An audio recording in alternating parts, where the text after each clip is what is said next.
کہ اللہ پاک نے جو تکلیف بظاہر انسان پہ آ سکتی تھی اس کے پس پردہ کیا دیا. جس دن میں بیمار پڑا یا جس دن اٹیکس ہوئے اس کے بعد جو دعاؤں کا سلسلہ جاری ہوا, جو پوری ریئل اسٹیٹ کمیونٹی نے جس طرح محبتوں کا اظہار کیا, میرے پاس الفاظ نہیں ہے کہ میں ان کا شکریہ ادا کروں. میں نے یہ بھی دیکھا کہ ہم چونکہ بہت سارے ایسے کاموں میں بھی انوالو رہتے ہیں جہاں پہ مختلف بہرحال اپنے پاس سے ہم چیزیں کر رہے ہوتے ہیں, چاہے وہ پانی کے حوالے سے کام ہو یا نابینا افراد کے حوالے سے کام ہو.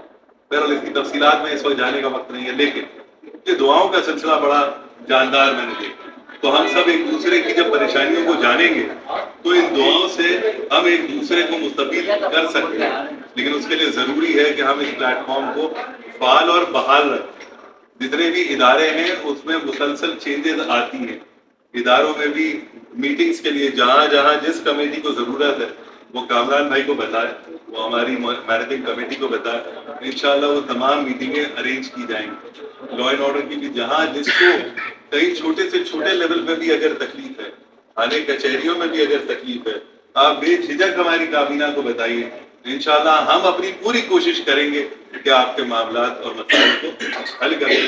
بالکل یہ مت سوچیے گا کہ صرف کاشف شاہ جو اس چیز کو چلا رہا ہے, نہیں, میری کابینہ کا ہر رکن, میرے ساتھ جڑی جتنی الائڈ ایسوسیشنز ہیں ان کا ہر کردار کاشف شاہ ہے, اور انشاءاللہ وہ آپ کے لیے میری جانب سے عید مبارک. کیونکہ میں سن چکا ہوں کہ طارق مرزا بھائی کے لیے ہم بعد میں دعا گو رہیں گے.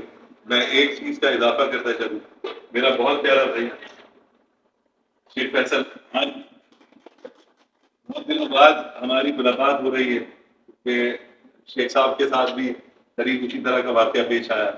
وہ بھی اس وقت بہرحال ہم اس کی تفصیلات سے نہیں جائیں گے, لیکن وہ بھی اس وقت لڑ رہے ہیں. اور میں یہ سمجھتا ہوں یہ بھی وہ جنگجو آدمی ہے, یہ میں پیغام کسی کو دے رہا ہوں, یہ بھی وہ جنگجو آدمی ہے جو تمہارے ڈرانے سے نہ ڈرے گا. موت برحق ہے, ہمیں آنی ہے, سب کو آنی ہے. ڈر میری آنکھوں میں بھائی ہمارے جو ہے ان کی صحت یابی کے لیے بیسکلی یہ پروگرام ہے, اور اللہ کا ہم بہت شکر ادا کرتے ہیں کہ آج کاشف بھائی ہمارے ساتھ ہیں.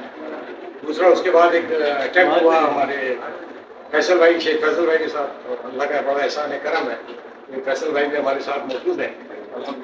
خوشی کا موقع ہے.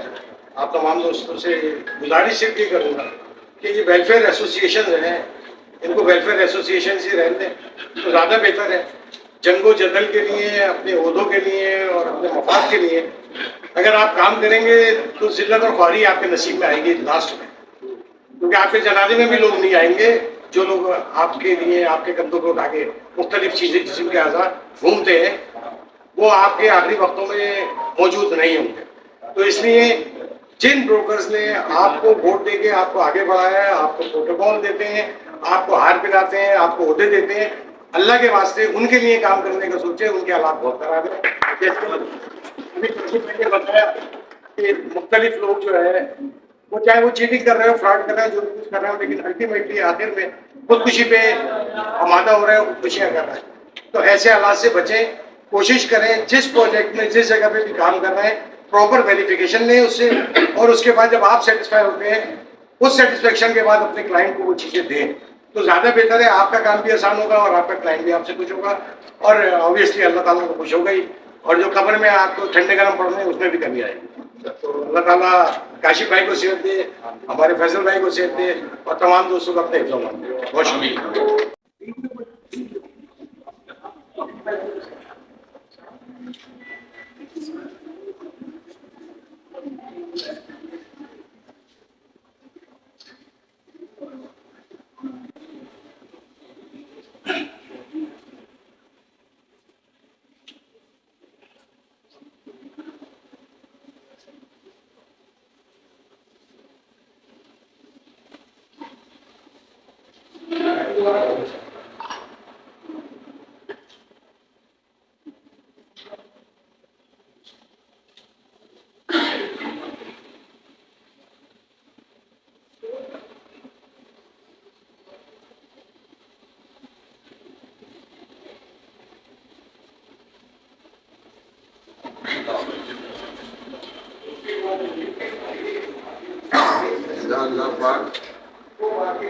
طارق مرزا بھائی کے والد صاحب جو اس دنیا سے پردہ فرما گئے، ان کی کامل مغفرت فرمائے. ان کے جو بھی جانے انجانے کبیرہ صغیرہ گناہ ہیں، یا اللہ انسان خطا کا پتلا ہے، کمزور ہے، یہ محفل میں موجود لوگ ان کی سفارش کرتے ہیں، مغفرت کی دعا کرتے ہیں، یا اللہ ان کی کامل مغفرت فرمائے، ان کے تمام گناہوں کو بخش دیجیے، ان کے قبر کو، برزخ کی زندگی کو جو ہے وہ ٹھنڈک، جنت کی کھڑکی جہاں کھلتی ہے، حد نگاہ جو قبر وسیع ہوتی ہے اس قبر میں تبدیل فرما دے. یا اللہ جو آگے کی منازل ہیں، محشر کے روز، حساب کتاب کے، میزان کے، جو بھی منازل ہیں، یا اللہ اس کو آسان فرمائے. یا اللہ اس محفل میں موجود جتنے بھی لوگوں کے والد، والدہ، والدین، کوئی بھی جو پیارے ہیں، احباب ہیں، رشتہ دار ہیں، دوست ہیں، محبت کرنے والے دنیا سے پردہ فرما چکے ہیں، یا اللہ ان کی کامل مغفرت فرمائے، ان کو ان کی برزخ کی زندگیوں کو آسان فرمائے، سب کو بے حساب جنت میں داخل فرمائے. جتنے بھی مرحومین ہیں حضرت آدم علیہ السلام سے لے کر آج اس دن، اس پل، اس وقت تک جو مومن مومنات اس دنیا سے پردہ فرما گئے، یا اللہ سب کی کامل مغفرت فرما.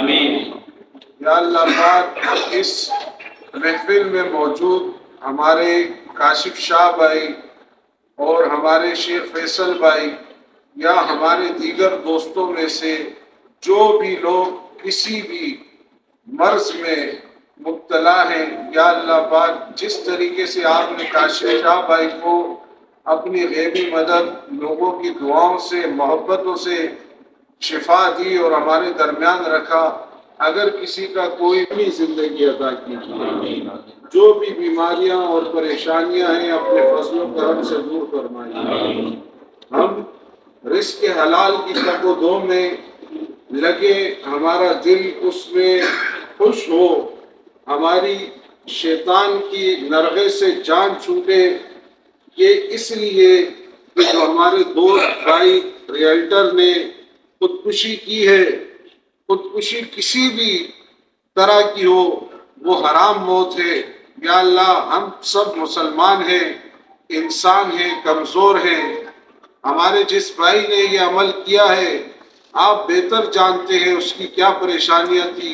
آپ تو کافروں کو بھی معاف کر دیتے ہیں، ہم پہلے اس کی مغفرت کی دعا کرتے ہیں، یا اللہ اس کو معاف فرما دے، اور ہمیں آئندہ اس برے فعل سے، اس برے فعل کی طرف جانے والے ہر رستے اور عمل سے ہماری حفاظت فرما.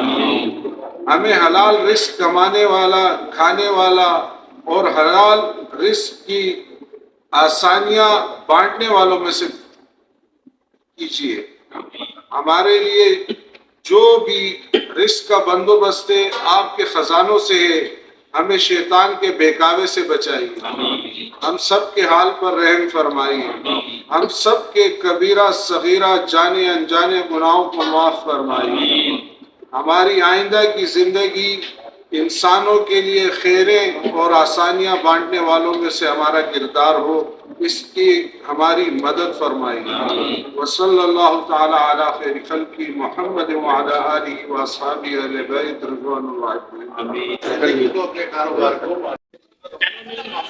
کے ساتھ ڈاکٹر سید نوید، کراچی. جب